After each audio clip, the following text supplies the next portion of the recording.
I would like to welcome Nick to our web TV. We thank him for coming and accepting our invitation. And we are just about, is it about 2 months early before the general election? Yeah, I'm afraid it's only 7 or 8 weeks. So something like weeks. that. 58 days. 58 days. And I was very much interested to hear what Nick will say about Enfield North elections.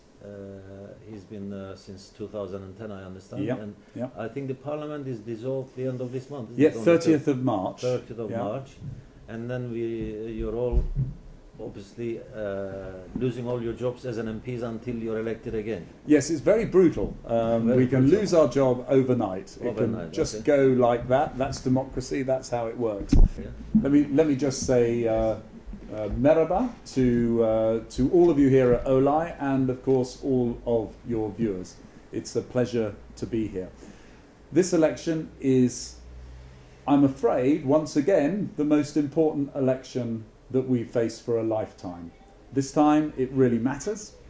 The reason it matters is that in 2010, the coalition government came together to sort out an awful economic and financial crisis that faced us then. At the time, we were spending £150 billion a year more than we took in taxes, and we were building up debts of a phenomenal amount. And now we're on the road to recovery. The economy is one of the fastest growing in Europe, and what that matters to you and why that matters to you is simply this. It is that unemployment is down. There are more people in work than ever before. In my constituency of Enfield North, there's a 50% reduction in unemployed young people and a 43% reduction for overall.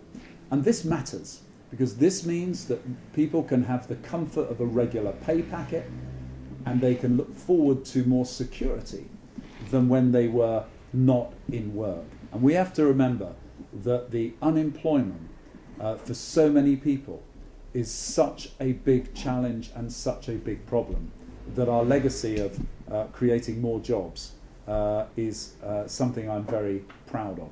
And that's the real challenge for us, because today I think it's fair to say that we want to have the best possible public services. We want to have the best education. We want to have the best hospitals and the best GPs. But actually, without a strong economy, without the ability to take taxes from businesses, to collect taxes from people in work, we can't pay for any of that. And that's why you can't have a good NHS without a strong economy.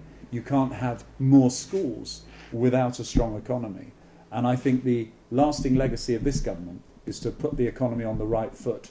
And we don't want to throw that away, if you like, by giving the car keys back to the drivers, the Labour Party, who caused the big crisis in 2008 and were rejected by the electorate in 2010. Thanks a lot for the general information which I understood you have given us about the economy, the state of the country when you came in, and the state it is economically now, which everyone can see that there's a huge improvement.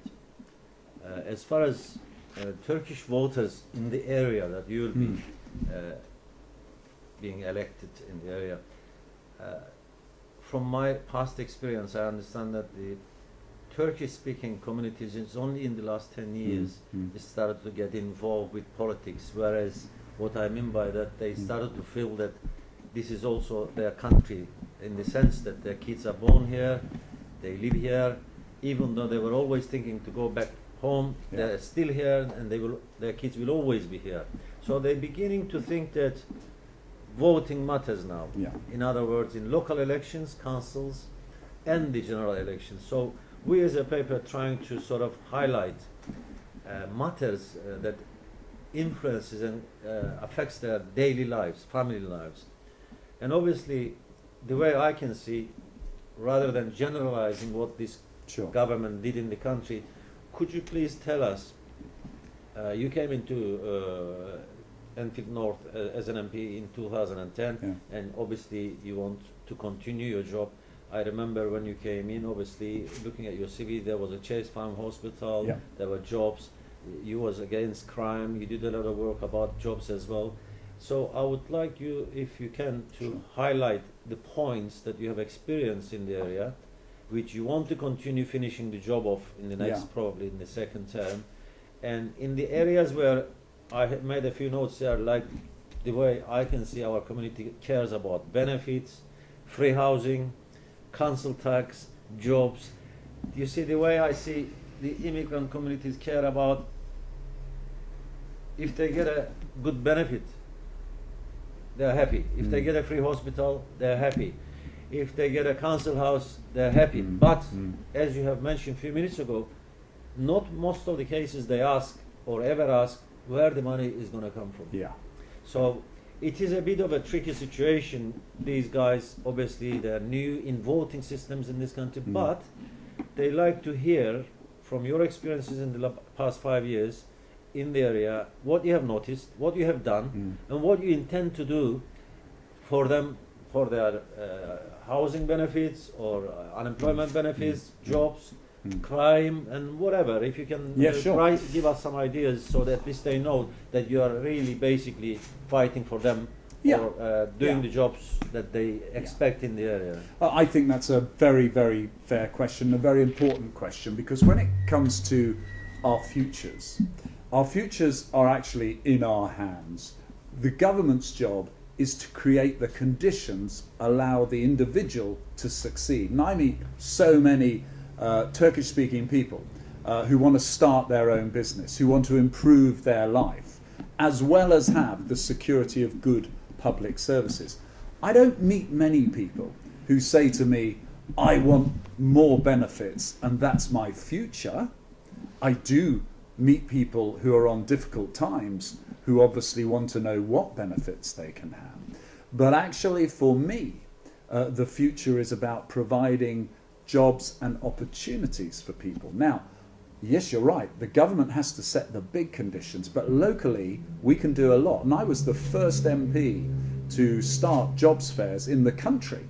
And here in Enfield, I brought people together with local employers and national employers. Is that continuing still? It's still, and my last one was only 2 weeks ago, which we held in Southbury. It was probably the most successful, actually, in terms of the jobs that are on offer. And by bringing people locally together, and no cost to the taxpayer.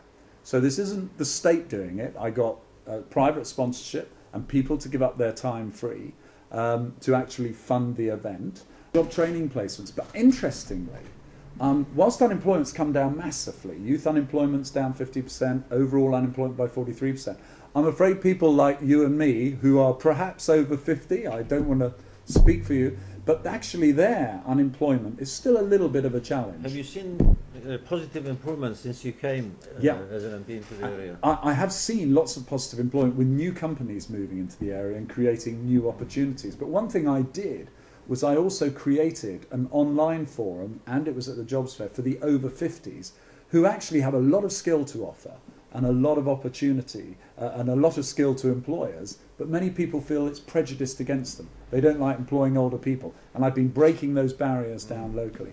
But you know, we have to create not just the jobs, we also have to make sure we have the skills. And you talked about the Turkish speaking community coming here, who are now very much British in the sense that they're very much part of it, long term, looking to a long-term future in it. They have a stake in this country as well. And obviously we need to make sure that they can get the best education, which is why 3 schools have opened in Eastern Enfield, in my constituency, where a lot of the Turkish-speaking population actually live. Now we've opened 3 new schools delivering much higher standards. Because actually, if we don't educate our children, what chance do they have? Do you have anything to say about the numbers in classes in the area? Are you happy with it? Do you see improvement? Well, we have got an improvement, and I think we're seeing that. But the problem we've got is actually we need more schools. Not just because of the numbers in the classrooms, but actually because the population is growing tremendously. It's currently in Enfield across the borough about 360,000.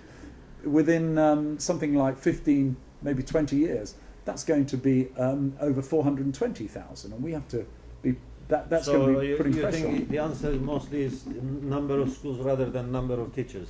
Well, we are training more teachers, well. and it's good that the teachers are going into the profession. We are demanding higher standards of the teachers. We are insisting that they have a minimum of a 2-1 degree, and we are putting them under more accountability. Are these local issues that you've been doing, or yeah, is it national? Well, actually the local is the new schools. We've been campaigning for and won 3 new schools. We have a new school planned already. These are called free schools. They're the government's policy. They're funded by the state. They're paid for by the state, but they're run by charitable organisations or groups of parents. We have one planned for the new Chase Farm site, which I will talk about, which is going to be next to the hospital, and I will continue to drive more there. But if we're going to get more jobs here, more work here, there's other Enfield solutions we need. Companies will only come here if they have good lines of communication, good roads, good railways.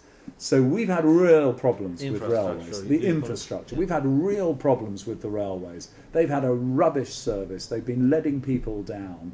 And we've had delays, particularly on the Eastern Corridor. And I spent the first 4 years lobbying and arguing for change of the rail operators. Who's going to run our railways? And I'm pleased 2 of them have been changed. One in the west of the constituency, and one for Southbury and Turkey Street here in the east, and Enfield Town, which will be taken over by TfL. We'll have new carriages, new timetables, and a better service.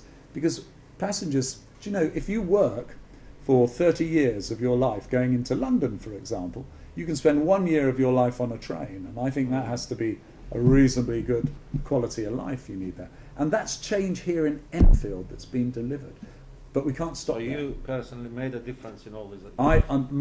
As the Mayor of London was gracious enough to announce, he said that the changeover of trains in Enfield has come about mainly as a result of the constant lobbying and campaigning to get TfL in charge and get a good deal from them. And I think that's something I'm pleased with. But also, Enfield faces many challenges as well, and we still need to invest more. And I want to see no longer 2 tracks serving Eastern Enfield on the railway line. We need 4 tracks to stop the delays. If one train breaks down, they all break down. 4 tracks, we can avoid that and have a modern service. But closer to home, I know people have been worried about the hospital.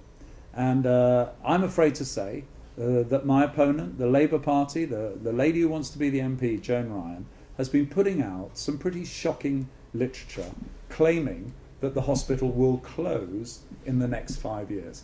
And I have to take every opportunity to point out how wrong that is. I have noticed that there was, despite your campaigns, yes, the government announced that the hospital would lose many of its key services. Is that true or not? What actually happened was in 2008, which was then a Labour government, they decided to downgrade our accident and emergency unit and maternity services. Decision was made in that. No, I'm going to tell you. It happened in 2008, and then in 2010, the Conservative government said, we'll review it, and they left people with the distinct impression that they would not downgrade it, myself included.